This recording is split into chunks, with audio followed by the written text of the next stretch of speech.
My name is Sunny Zhang Manni. Student number is S0541040. Level is freshman. Speech title: Elise Roy. When we design for disability, we all benefit. I'll never forget the sound of laughing with my friends. I'll never forget the sound of my mother's voice right before I fell asleep. And I'll never forget the comforting sound of water trickling down a stream. Imagine my fear, pure fear, when at the age of 10, I was told I was going to lose my hearing. And over the next 5 years, it progressed until I was classified as profoundly deaf. But I believe that losing my hearing was one of the greatest gifts I've ever received. You see, I get to experience the world in a unique way. And I believe that this unique experience that people with disabilities have is what's going to help us make and design a better world for everyone, both for people with and without disabilities. I used to be a disability rights lawyer, and I spent a lot of my time focused on enforcing the law, ensuring that accommodations were made.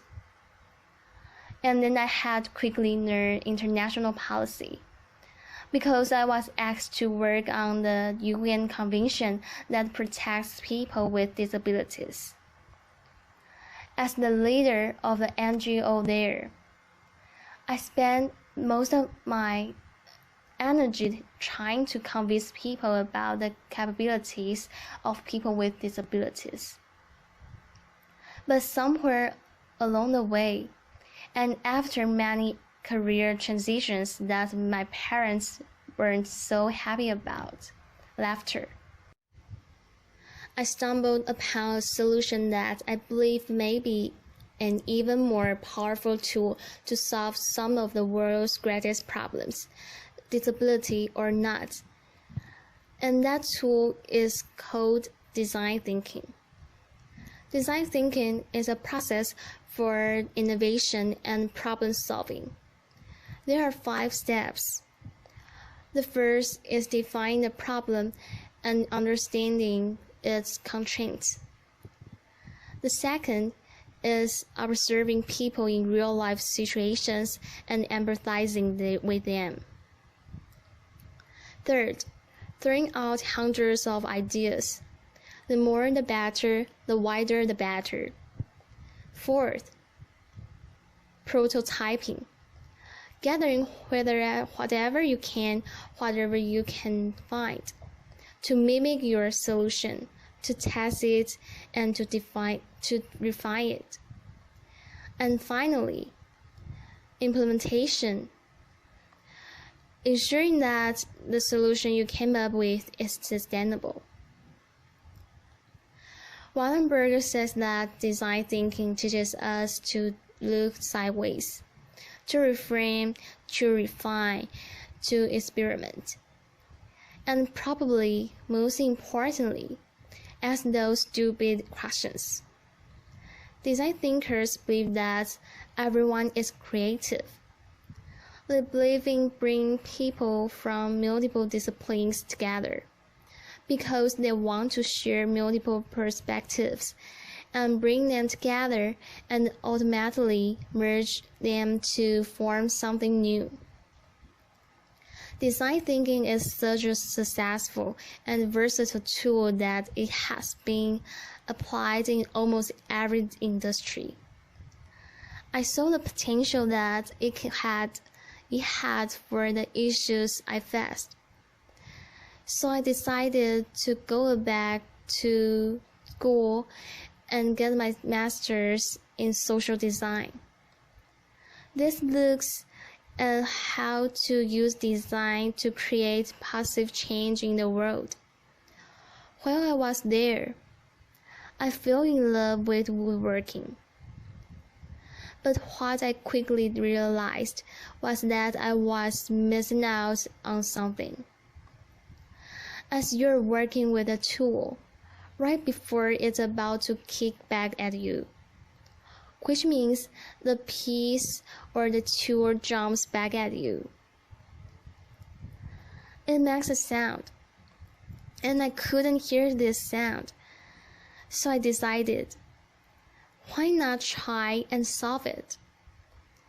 My solution was a pair of safety glasses that were engineered to visually alert the user to pitch changes in the tool before the human here could pick it up. Why hadn't tool designers thought of this before? Laughter. 2 reasons. 1, I was a beginner. I wasn't weighed down by expertise or conventional wisdom. The second is I was deaf. My unique experience of the world helped inform my solution. And then as I went on, I kept running into more and more solutions that were originally meant for people with disabilities, and then ended up being picked up, embraced, and loved by the mainstream, disability or not. This is an OXO potato peeler. It was originally designed for people with arthritis, but it was also comfortable. Everyone loved it. Text messaging. That was originally designed for people who are deaf, and as you know, everyone loved that too. Laughter. I started thinking, what if we change our mindset? What if we started design for disability first, not the norm? As you see, when we design for disability first, we often stumble upon solutions that are not only inclusive, and also are often better than when we design for the norm. And this excites me, because this means that the energy it takes to accommodate someone with a disability can be leveraged, molded, and played with a force for creativity and innovation. This moves us from the mindset of trying to change the heart and the deficiency mindset of tolerance to becoming an alchemist, the type of magician that this world so desperately needs to solve some of its greatest problems. Now, I also believe that people with disabilities have great potential to be designers within this design thinking process. Without knowing it, from a very early age, I've been a design thinker, fine-tuning my skills. Design thinkers are by nature problem solvers. So imagine listening to a conversation and only understanding 50% of what is said. You can't ask them to repeat every single word. They would just get frustrated with you. So without even realizing it, my solution was to take the muffled sound I heard.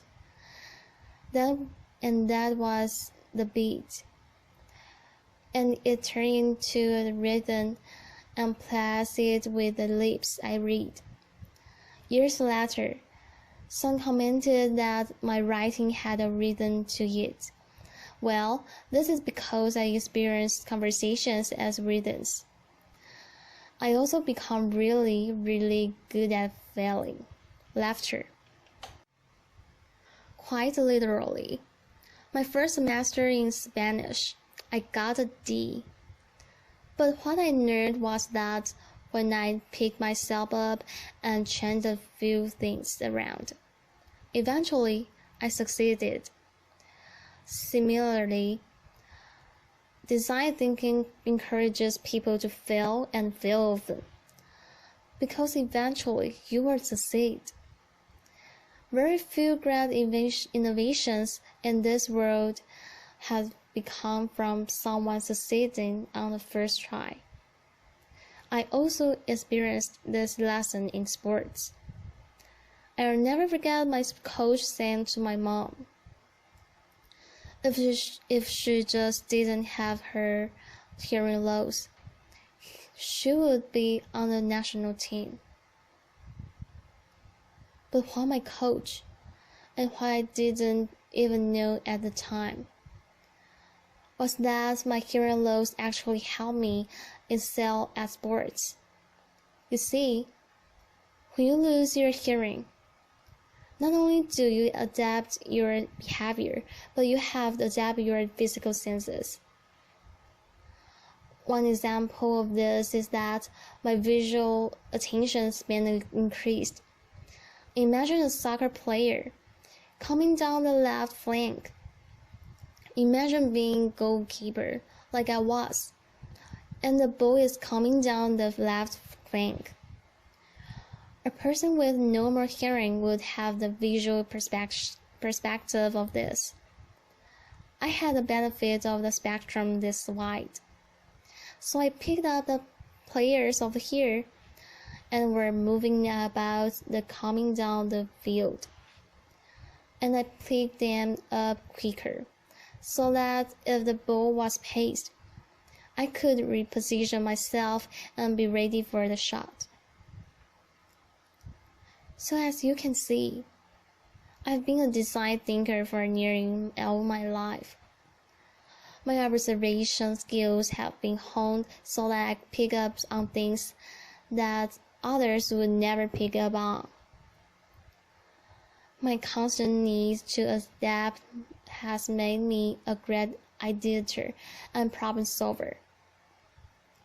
And I've been often had to do this within limitations and constraints. This is something that designers also have to deal with frequently. My work most recently took me to Haiti. Design thinkers often seek out extreme situations because that often informs some of their best designs. In Haiti, it was like a perfect storm. I lived and worked with 300 deaf individuals that were relocated after the 2010 earthquake. But 5.5 years later, there still was no electricity. There still was no safe drinking water. There were still no job opportunities. There was still rampant crime and it went unpunished. International aid organizations came one by one, but they came with predetermined solutions. They didn't come ready to observe and to adapt based on the community's needs. One organization gave them goats and chickens, but they didn't realize that there was so much hunger in that community, that when the deaf went to sleep at night and couldn't hear, people broke into their yards and their homes and stole their chickens and goats. And eventually, they were all gone. Now, if that organization had taken the time to observe deaf people, to observe the community, they would have realized their problem and perhaps they would have come up with a solution. Something like a solar light, lighting up a secure pen to put them in at night to ensure their safety. You don't have to be a design thinker to insert the ideas I've shared with you today. You are creative. You are a designer. Everyone is. Let people like me help you. Let people with disabilities help you look sideways. And in the process, solve some of the greatest problems. That's it. Thank you. Applause.